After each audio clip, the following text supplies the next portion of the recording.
Hi and Hello. welcome back to the channel. Okay, this week, what have we got for you? Well, we thought it might be a really good idea to showcase some properties that you can get in Central Portugal for under €250,000. So what we've done, we've got a selection of properties across a range of properties across an area, haven't we? Yeah, all different types. And stay tuned till the end because we're actually going to talk you through what we paid for our house 3 years ago.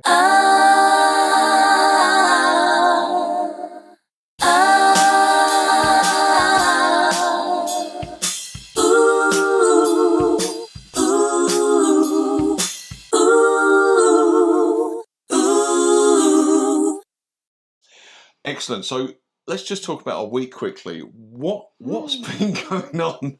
And I did get it right. We did plan it this time. Yeah, definitely. I've not been up to much, but Shelley, what have you been up to? Yeah, I've been busy. I went to the UK with the European Odyssey team, and European Odyssey is run by a friend of mine called Ellie. So if you need a fantastic immigration consultant, that is what she does. And we went to the Place in the Sun show in Manchester. So we were showcasing, the company there. I was helping her with that. Oh, the funniest thing happened. What was that? Well, 2 funny things happened. I had so many people that actually recognised me. So subscribers, yeah? Yes. That came to the show. So hello to those subscribers. Hello to you. It's lovely to meet you all. But I was really shocked because I think they were shocked, some of them as well, because I hadn't said we were coming to the show. Yeah. And they recognised me, and so it was lovely. We had some lovely conversations. But one of the subscribers said, "Oh, you're looking very tired." Now, bearing in mind, I hadn't slept for 3 nights before this show, because you know what it's like when you're not in your own bed. Yeah. But clearly, you need to do a better job of making me look more realistic on camera, because when they see me close up, I've got wrinkles. I would just like to point out we don't use any filters. You really are as beautiful as that in real life. Yeah. Obviously, the wrinkles were a bit closer. You looked a bit tired that day. It'd been a long journey, perhaps. I was tired. So, but anyway, hello to you, because you were lovely people, and it was quite funny. So the show itself, did you? I mean, I know you enjoyed it. We've had conversations. Did you get any really interesting feedback about it, though? Is there anything that we learned from it? Yeah, I mean, we learnt loads, but it's interesting how many people do not know where they want to live. So they're coming to the Place in the Sun roadshow, which basically showcasing properties across Spain, all sorts of places. But a lot of people were like, we don't know where we want to live. So they just want to go, but they just don't know where. And I'm like, well, where do you like? So it led me down a whole train of thought that, people need coaching. We were doing a lot of coaching for people because they didn't know where they wanted to live from a tax perspective, from a lifestyle. So that was interesting. And the other thing was interesting was how many people are looking at Italy to go and live now. That seems to be like a bit of an emerging trend. So it was interesting. Spain has dropped off. I think the Spanish, with their kind of recent announcements about taxing second homeowners ridiculous amounts of property tax, I think that's actually sent a message to the British people, which is we don't want you. So that was quite interesting as well. Anyway, that was my week. It was busy. I'm very tired. I hope it doesn't show on the camera. But first of all, our usual disclaimer this week. We're going to show you a selection of properties. We have no affiliation with the properties, apart from one, which we'll talk about when we get to it. So these are just properties we found on the internet. So just to let you know, if you want to find out more about them, go and check the links. They'll be in the description. But yeah, we only can go by the information that we see the same way as you. So just a quick disclaimer on that. Excellent. So let's see what's available. Okay.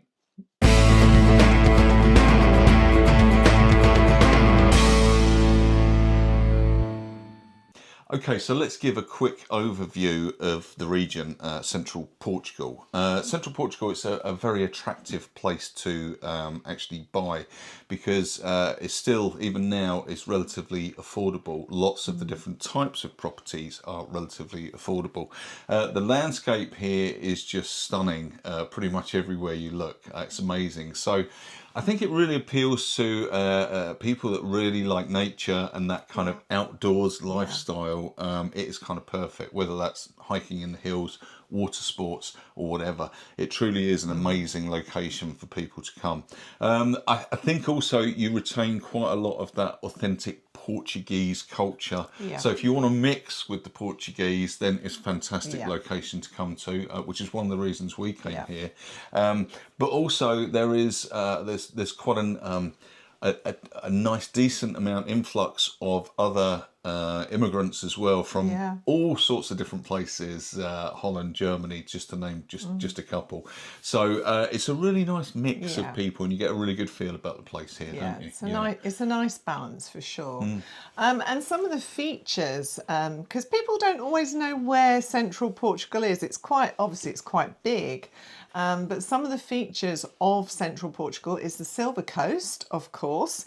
So towns like Foz do Ralo, Beautifully said. São Martinho do Paulo. Oh, you got it right last week. You got that one wrong. Probably got it wrong again. But anyway, you know, Peniche, places like that, they're all in Central Portugal on the Silver Coast. Figueira de Foz, one of our favourites. And then you've got the traditional Schist villages, of which there are many. We've yet to explore those. So properly, yes. We've seen some. Something we need to do, isn't it, at some point? Yeah, definitely is.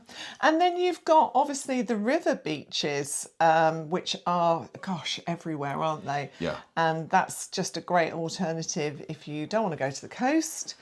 In the summer, the Portuguese love the river beaches and they are very beautiful. And then we've got the mountains as well, because we've got the Serra da Estrela. So if you like, you know, skiing, you can go skiing in the winter. And there are lots of mountains everywhere. It's not just the Serra da Estrela, that's the one that everybody knows. So characterful wise. Characterful? I like that. Landscape. God. Landscape-wise, it's very diverse and varied, and as Gary said, that was one of the reasons why we fell in love with the region. Now, kind of at the centre of all of this Central Portugal region is the ex-capital of Portugal, which is Coimbra. Okay, so it used to be the capital city when they had royalty, etc., and that changed to Lisbon. I don't know the full history. But anyway, Coimbra is at the centre. Now, Coimbra is a fantastic place, and it is surrounded by the kind of like these satellite towns and cities as well. So you've got, leading out from there, you've got places like Tomar, which has got this fantastic, rich medieval... Very popular with immigrants. Very popular, and it's got this medieval history there as well, which is fantastic. And then you've got places like Castelo Branco, which is a more rural location, heading over towards the Spanish side. And I think people who are into quintas and things like that, that's definitely one of the regions. The off-gridders are all... They're all there, because there's a lot of land, there's less built-up areas, etc., etc. So it really is a fantastic place to go, and it really does depend on the budget where you go and what people are looking for. And let's not forget, at the end of all that, you've got that massive swathe of Silver Coast all the way along Central Portugal as well. Yeah, you can get quintas everywhere, but you do tend to get the majority of them over at Castelo Branco because it's very flat, isn't it? So it's quite good farming area. They do have mountains, but there's a lot of flat land there. There is, so no, it's definitely good. Okay, let's take a look.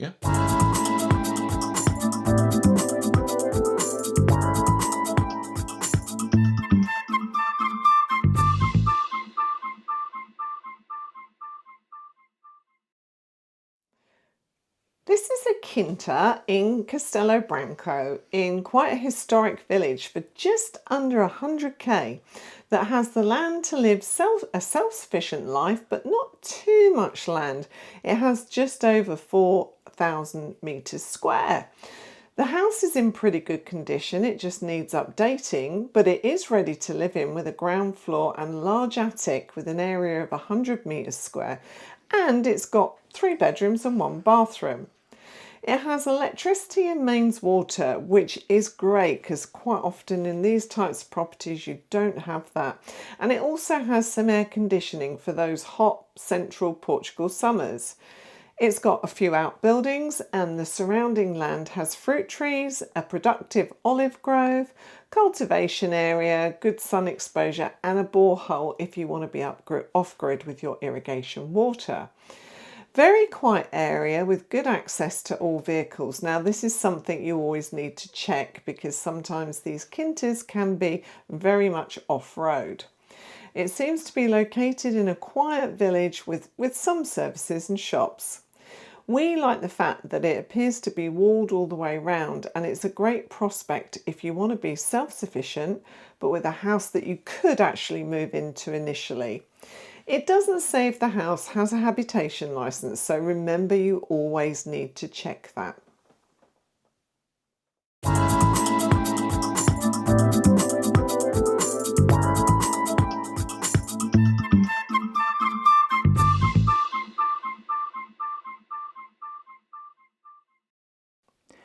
This is our Silver Coast house. It's on the market for €235,000 and it's in Castelo. The nearest big towns are Caldas da Rainha and Rio Maior. We like this because it's a good sized house with 4 bedrooms. It also has 3 bathrooms and one of the bedrooms has an ensuite also. There's also heating and a fireplace with a stove. It does need a little updating, but we think it's a good price and it may be possible to put a swimming pool in the patio area. Has a total plot size of 300 metres square. This location is also near to the sea and the beaches of Peniche and Foz de Aurelio, just to name a couple. And it also has some pretty good views of the Serra da Estrela mountains. So it is near all the things you need, but still in a quiet village location close to nature. The house is also 53 minutes from Lisbon Airport, which is a really good bonus for second homeowners.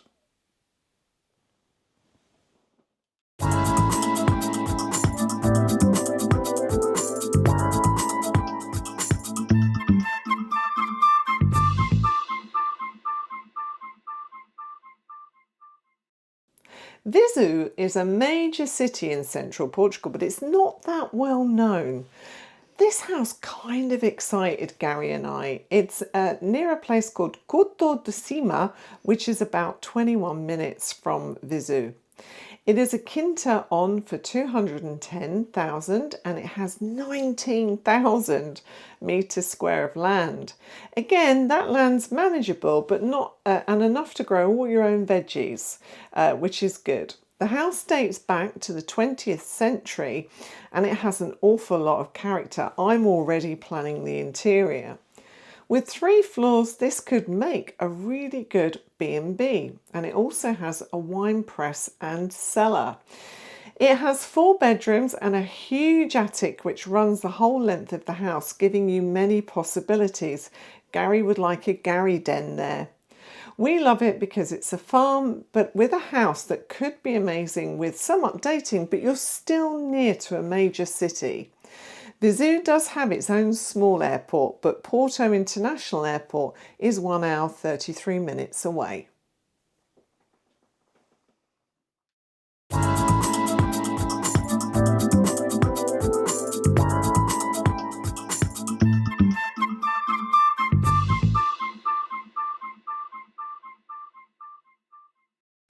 This is a great little renovation project at a good price of €55,000 with 2 bedrooms and all services connected. This could be a lovely country house and it's near Penacova. Penacova is a very pretty town with all the facilities you'd need and a great river beach. We often take our dogs there. This house has great views and what we like is that you could model the interior to your own design from the start rather than renovating somebody else's work. So, if a fixer-upper is your thing, this is a great house to consider. There is also a lot of room to grow your veggies. This house is 30 minutes from Coimbra and 1 hour and 25 minutes from Porto International Airport.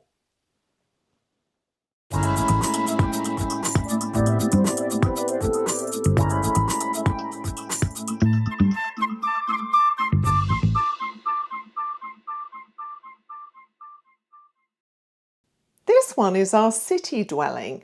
This apartment's in a really good area of Coimbra city where you can literally walk everywhere. The apartment does need a little updating, but it's quite a good price and it gives you the chance to stamp your own personality on it. It's also a T3, so T3 means 3 bedrooms and it has 2 bathrooms. So this could also work if you were looking for an investment property. What impresses us here is that it's actually on the ground floor and it has a very good sized private terrace.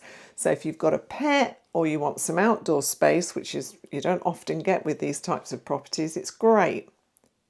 It seems to have air conditioning but no heating as such, so you would need to look into that. There are 4 floors to this apartment building, so although it's not the most attractive building we've ever seen, it's not a tower block as such. The nearest airport's Porto at 1.26 hours away, and public transport links are very good from the centre of Coimbra. Quick disclosure on this one, this is one of our clients' houses. We did the photography and the videography for them.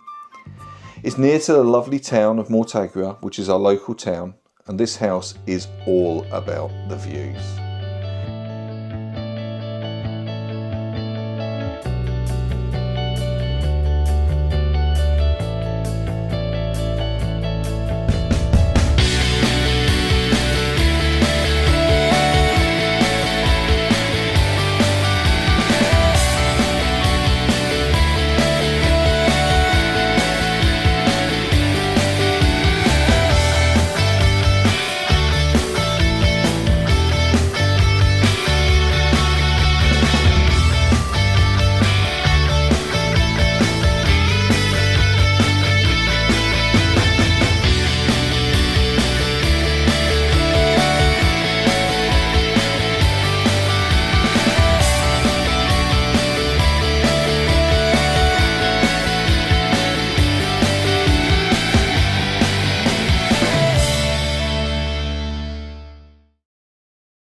So that's our little roundup of properties. We hope you like some of them and you found it interesting in terms of the variety and the price. But just some bonus tips now on buying. We have covered this before, but we're going to cover it again because we're talking about buying houses, and that is always get an independent avocado. Avocado. Not avocado. Don't get an independent avocado. Avocado. I you can if you like, but it's not going to help you. The wrinkles are out today. But no, always get an independent lawyer. It's really, really important that they're not connected to your estate agent or your realtor in any way. Expect buyer's costs of about 5 to 7% on any property that you buy. Sometimes people forget about those costs, but they're really important, aren't they? What else have we got? I think the land boundaries thing, we've talked about this a few times. We've mentioned this. Understand the boundaries of the property that you are buying. Not only understand it, get yourself that good. We've mentioned before an independent surveyor, and I mean an actual surveyor, an independent one who can come and make sure that what is on record matches what you're going to be buying. That is massively important. Yeah. And also don't forget renovation costs, and make sure if you're buying a house that it's got a habitation license, if it's after 1951, and even if it's before 1951, you've still got to have a certificate, which I actually learnt from Ellie, which I didn't know at the show, is that you do need to have this certificate. I'll put the name on the screen because I can't remember the actual Portuguese name of it. But if you don't have a habitation license, it has to have another certification. So yeah, good tips to learn. So how much did we pay for our house? Which you can see on the screen. We bought it 3 years ago, 2022. It's got 3 bedrooms, 2 bathrooms. We have a barn that is for renovation, which we're going to start shortly. And the house is unusual because it's on 2 levels. So we've got a kind of top level where the house and the barn is, and then on the ground level we've got the swimming pool, the garden, and we just bought some land as well, haven't we? We've just bought about 320 square metres of land from our neighbours. But that wasn't included on the original price. No. So I think that's everything, isn't it? So I think pretty much. That was what we bought. Drum roll. What did we pay? So we paid a total of €180,000, and it's important to note at this point that that was the full asking price. It was, and this was right at the end of... We had competition. Yeah, we had competition, but this was right at the end of 2021, beginning of 2022. Yes, so 3 years ago. Yes, indeed. Yeah. What do you think about that price? Do you think we got a good deal? Be interested to hear your thoughts. Okay, so that just about wraps things up for this week, doesn't it? We'd love to know what property out of those you really liked. You sounded like a game show host then. Did I? Yeah. Come on down. So that's it for this week. Do you know, a slight diversion. I think that was on my careers interview once. They said I should be a game show host. So there's a hidden game show host inside of me. Anyway. He's available. Yeah, we're wrapping up, okay? So we'd love to know which house out of those that you liked, which one that you thought was the best. Did you think they were good value also for what you were getting? Or expensive. There? Yeah, or expensive. We'd love to know what your comments and thoughts are on that, wouldn't we? Yeah, we would. And also on the subject of that, we've made quite a few videos now. I think this is video 8. And we'd love to know if there's anything you want to see us do, or a subject you want us to cover, or things that we're not doing enough of that you think we could do. It'd be great to have your ideas for future videos. We'd really appreciate that. And I just want to say a massive thank you for all the subscribers who told me I looked tired this week. Joking. I want to say a big thank you to all the people that came to say hello. That was really unexpected, and it was really lovely to see you. So don't forget, links are below for any of the properties that we've shown for this week. Yeah, we'll put them all in the comments down below. So all the links are there, so you can go and have a look at those individuals. Yeah. If indeed you're interested in any of them. Yes. Yeah, exactly. And thank you very much for watching. We really appreciate it. We do, indeed. Ta-ra for now. Ta-ra for now. See you next time.